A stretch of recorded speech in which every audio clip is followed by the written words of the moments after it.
di sananya. Terima kasih. Pemirsa, hingga saat ini Komisi Pemilihan Umum masih membahas mengenai rekapitulasi suara di Provinsi Banten. Dan tadi KPU telah merampungkan rekapitulasi secara nasional di 25 provinsi yang tadi berakhir di Papua Barat. Dengan perolehan suara, Joko Widodo ini unggul dengan raihan 43.402.465 suara dengan persentase 51,81%.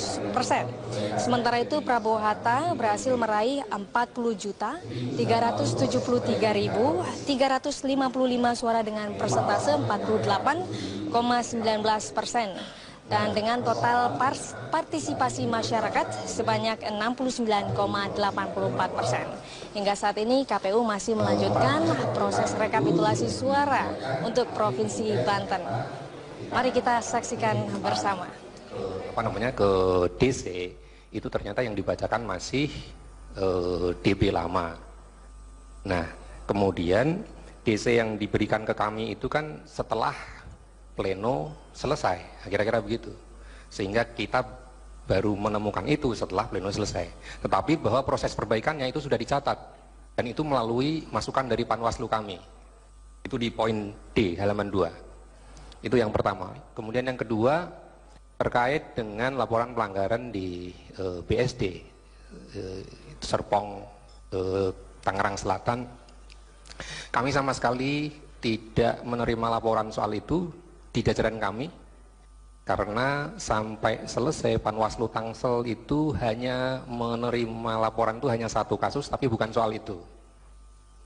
Yang banyak kami temui malah soal pemilih ini itu di Tangerang itu banyak sekali kita, karena ketentuan PKPU tidak membolehkan pemilih menggunakan KTP dari luar daerah, kami bisa menahan satu tempat di di Kecamatan Cipondoh itu ada 100 pemilih yang sedang mengikuti pendidikan penerbangan di hotel Hotel Narita.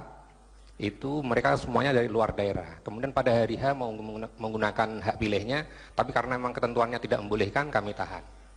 Di tempat yang berdekatan itu ada 400 jamaah umroh yang juga sedang dikarantina, tapi karena ketentuannya memang tidak membolehkan, ya kami tahan. Kemudian yang berikutnya di Bandara Soekarno-Hatta, kami berbeda dengan di Bandara Juanda. Di Bandara Soekarno-Hatta kita tahan juga.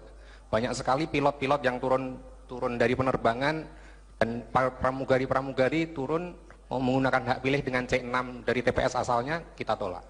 Atau orang-orang yang pagi-pagi datang menggunakan C6 dari TPS asalnya mau memilih di situ, kita tolak.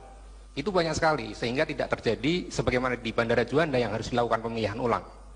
Nah, itu yang peristiwa-peristiwa yang kita temui, sehingga persoalan-persoalan yang terjadi di beberapa tempat tidak terjadi di Tangerang. Untuk Tangerang hanya ada satu PSU, Kota Tangerang, kemudian di Tangsel hanya ada satu PSU. Terima kasih. Baik.